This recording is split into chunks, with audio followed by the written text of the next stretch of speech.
I'm a loser, man. You know what I was doing? I was sitting around, I was watching that show, MTV Cribs. You guys know that show? You know, show where they show all the rock stars and the rappers' houses and all this stuff. Does that show make you feel like a loser? Kills my self-esteem. I'm sitting there watching Britney Spears. She's like 20 years old. She's like, oh my God, this is my helicopter. I had it spray painted pink to match my top today. So cool. I put some glitter on the part. We're gonna fly up to the house. I'm like 34, sitting on a futon, eating macaroni and cheese. Like, oh my God, I'm a loser. I'll never own a helicopter. You know what I love about that show, though? All they're doing is showing you what not to do when you get rich. Seriously, because none of those people are saving their money. Half of them, all they have is one-hit albums. So should they really be buying all of that stuff? 20-room house, 17 cars. It's just like, dude, don't you watch Behind the Music? Haven't you learned anything from that program? You're gonna be smoking crack in like 6 weeks. Save your money. No, they're dumb. I'll tell you right now, man, if you want to know how to be rich, don't look at a rapper, don't look at a rock star. Look at a guy like Bill Gates. That dude is so good at being rich, it's like irritating. He makes like $30 million a day. And look at him. He dresses like he works in like a shoe store. But that's why he's always gonna be rich. He's not showing off, trying to like buy all this flashy stuff, like walking around with like an iced out laptop medallion hanging off his neck. Have some fuzzy pimp hat to the side. Sitting in a hot tub with some bitches, you know? Have a midget in his crew just for the hell of it. Have you noticed that's the new status symbol of rich people? Midgets.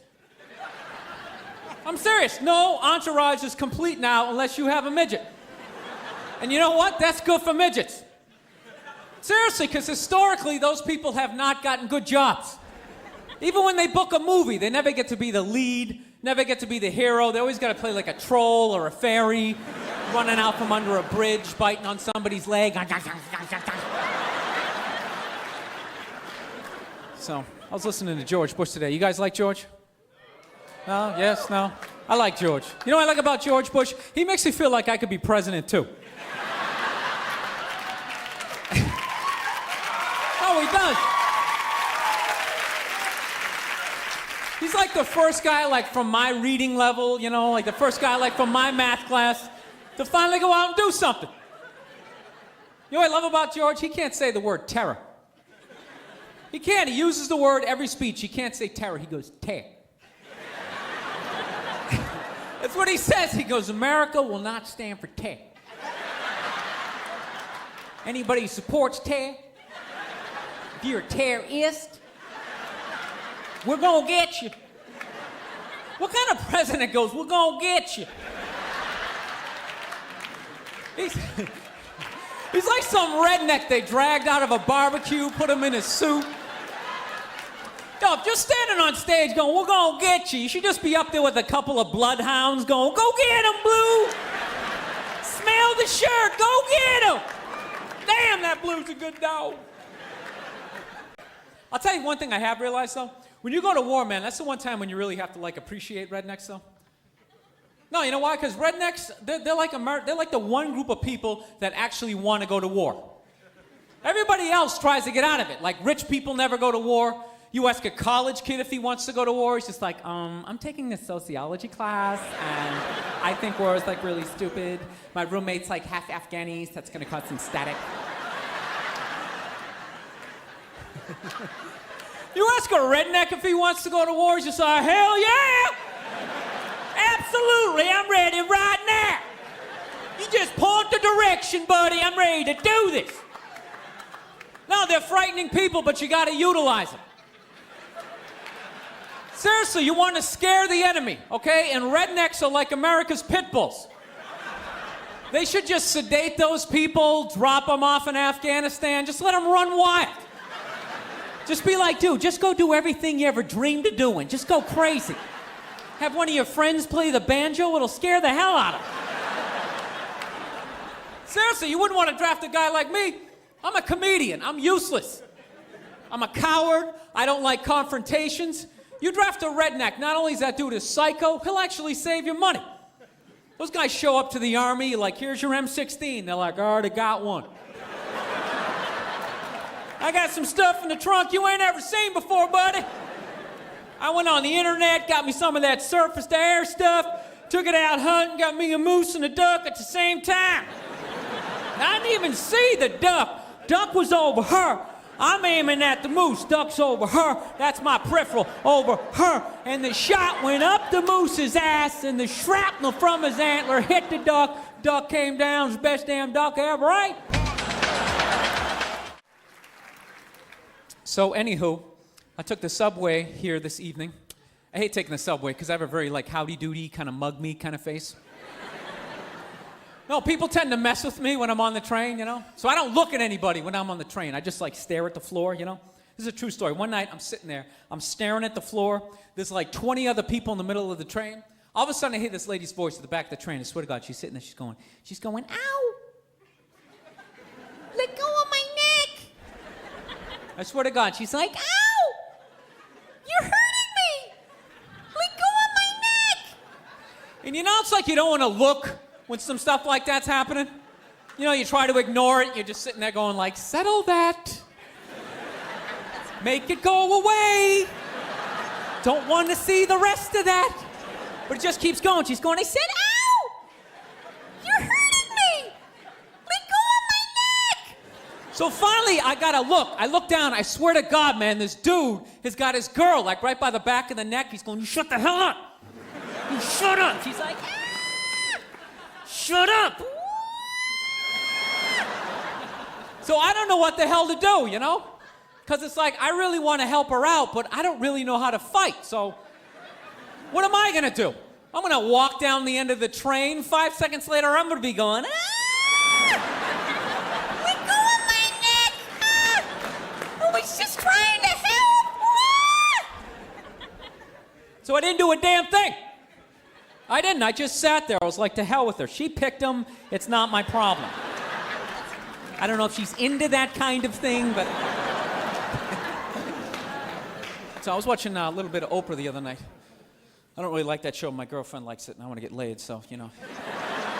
No, you pick your battles. You know what I like about that show? They always examine relationships on that show. You know what I realized? Whenever they do it on those talk shows, 90% of the time, the dude is always wrong.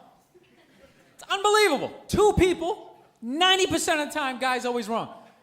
He's always like, this woman is always like totally innocent, like, I was just trying to make him some chocolate chip cookies, and he didn't think there was enough chocolate chips in the cookies, so he started beating me with the cookie pan.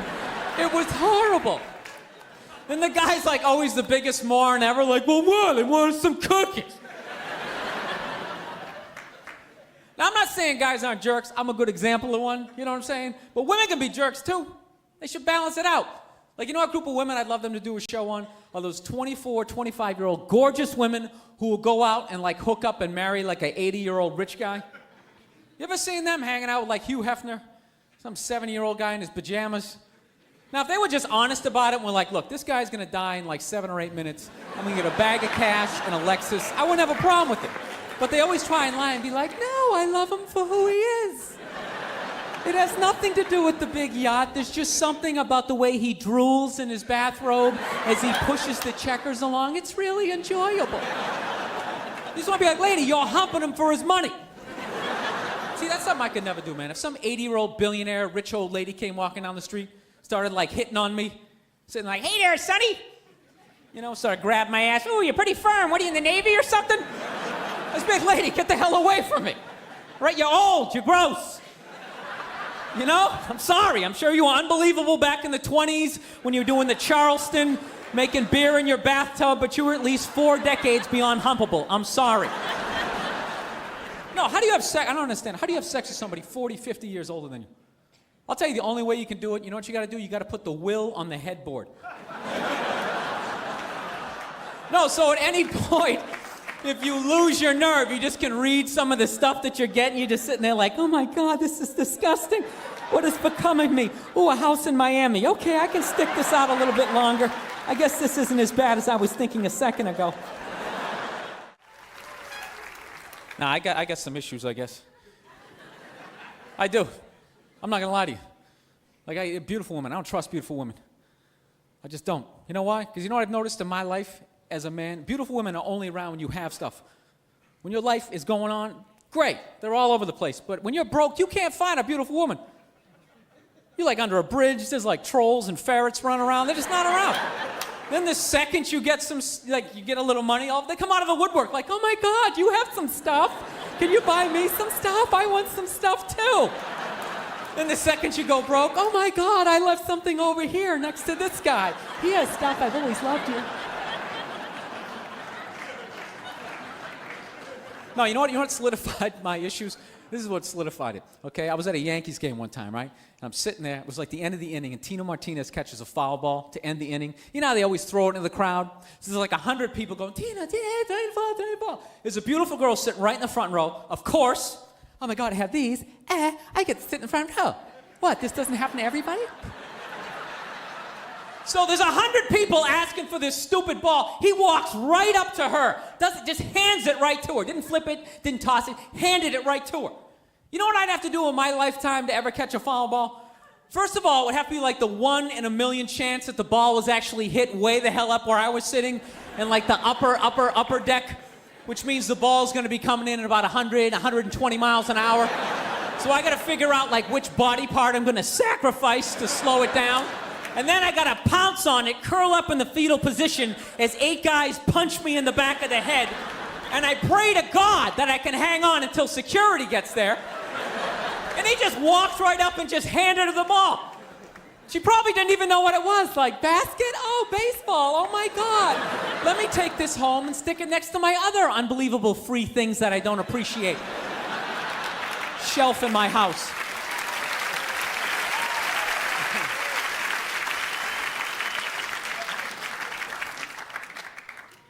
So anywho,